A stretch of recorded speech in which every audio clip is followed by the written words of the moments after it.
In the northeastern United States, there is an ancient city that once witnessed the birth of a nation.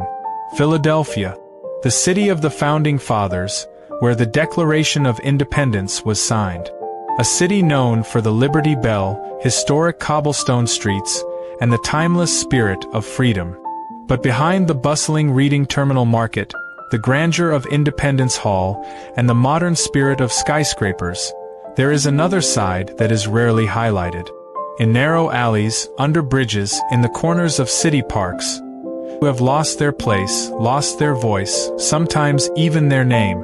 In this city, more than 4,000 people live without a home.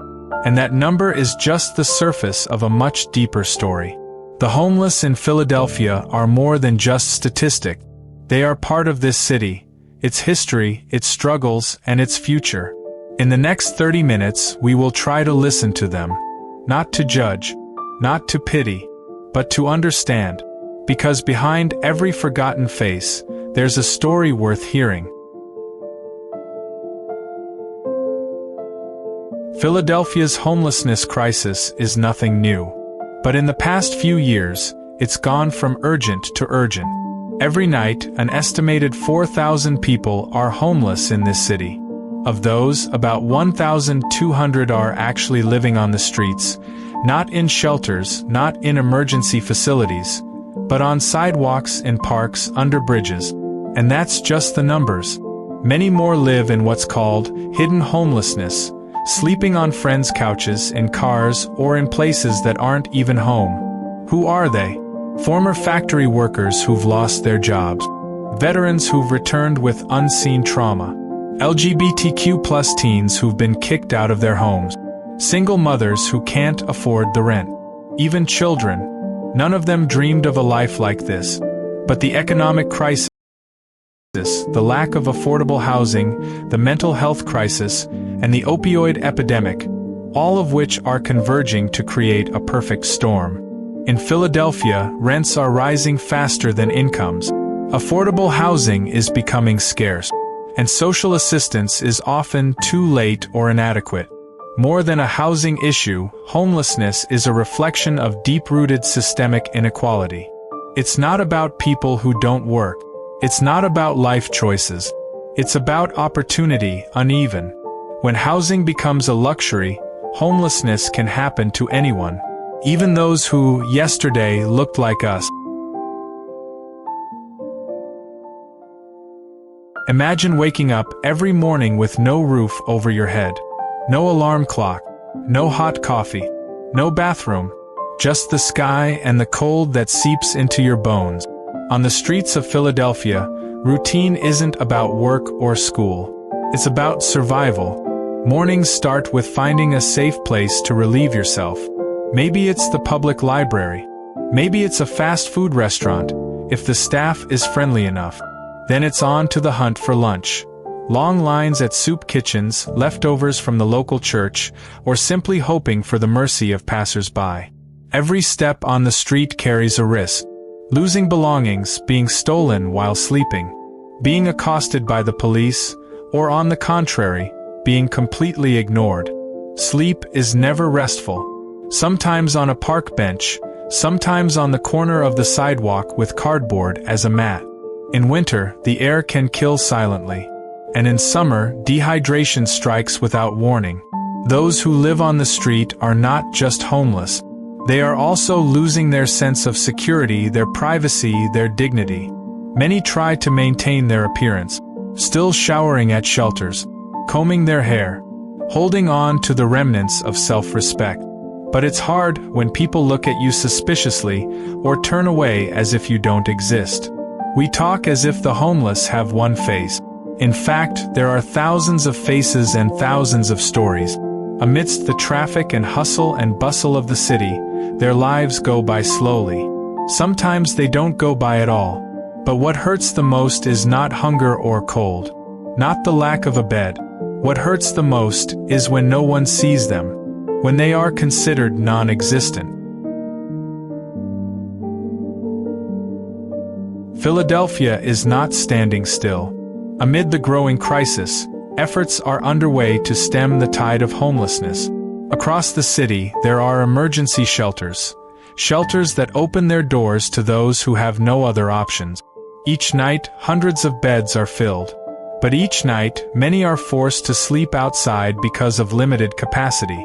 Some shelters require people to arrive early, to sign up before the line fills up. Others have strict rules. No luggage, no wake-up calls at 5 in the morning, and no time to leave before the sun is fully up. Some find it helpful, but many feel unsafe. For some, living on the streets, though hard, feels more humane than sleeping crammed into a room full of strangers, with no privacy, no peace. Behind these systems are thousands of social workers and volunteers who continue to fight. They walk the city streets, bringing food, blankets, and conversation. They know the names that others forget. One of the organizations that has become the backbone of the city's social assistance is Project Home. Since 1989, they've been building more than just shelter, they've been building hope.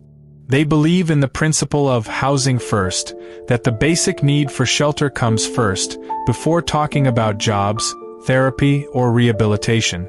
In addition to Project Home, there's Broad Street Ministry, which opens its doors to anyone who needs a shower, lunch, or just a listening ear.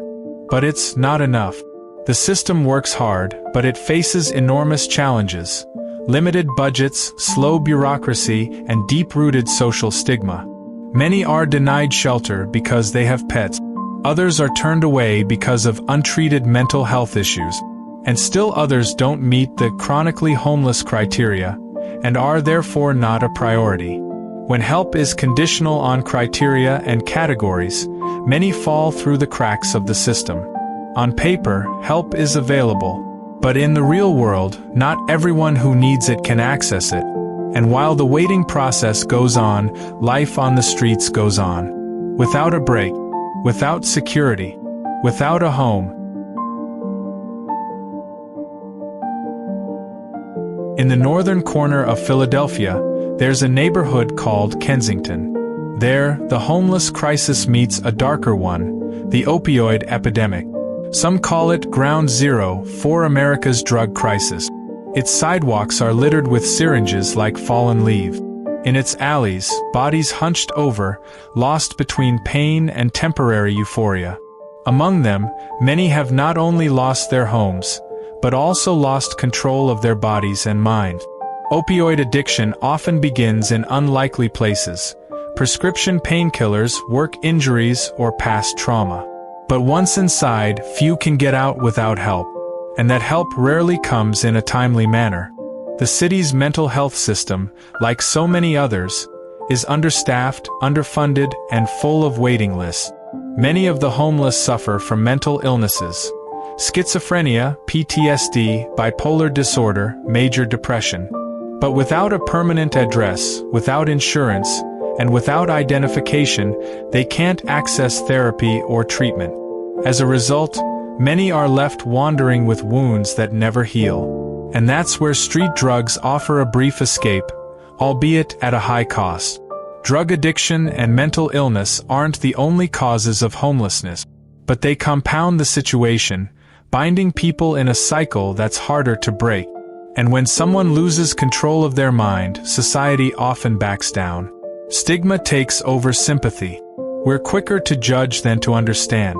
But let's be honest, none of these people want to live like this. No child dreams of being an addict. No teenager dreams of sleeping on the sidewalk. They're victims of a system that failed to catch them when they fell. In this crisis, what's needed isn't just a tent or a meal.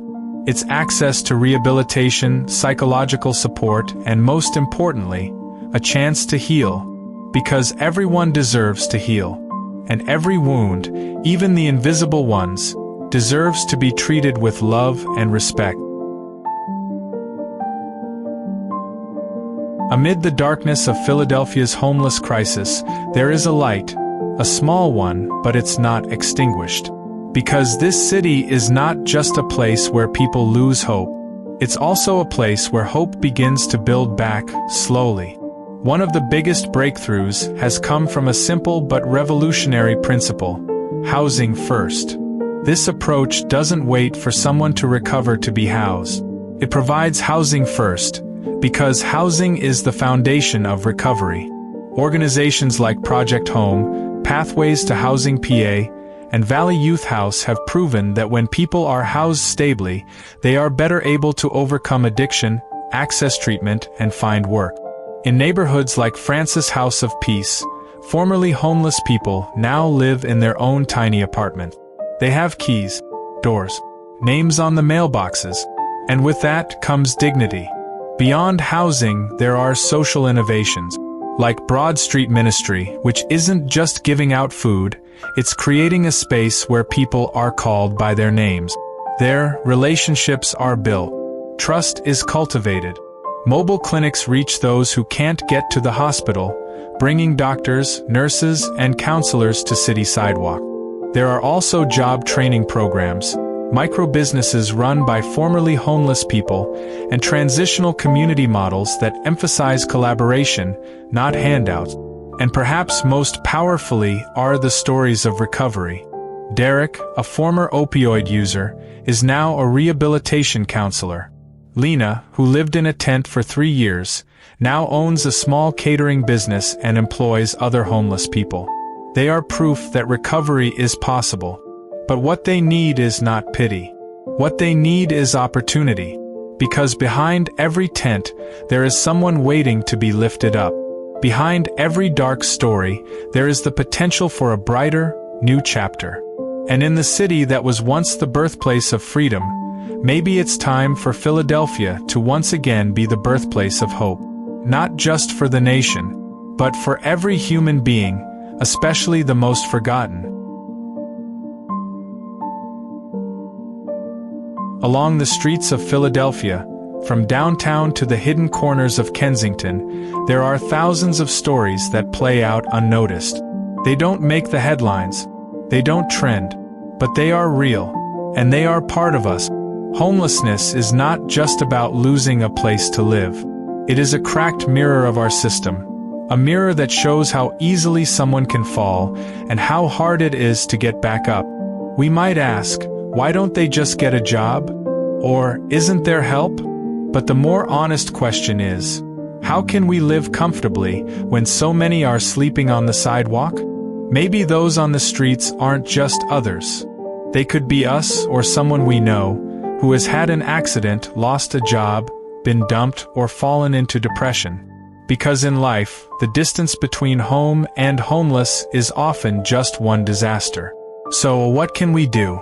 We can start by seeing them, not as an annoyance, not as problems to be swept aside, but as human beings with the same wounds, hopes, and rights. We can support policies that support social justice. We can choose to care, even in small ways, by saying hello, by giving our time, or even by simply not judging. Because big changes always have their roots in small acts of courage, the courage to care. In this city, houses stand strong. Buildings rise high. But the strength of a city is not measured by the height of its buildings, but by how it treats its most vulnerable. And maybe when we truly understand what home means, we will realize, home is not just a place to live, but a place where someone feels worthy of living.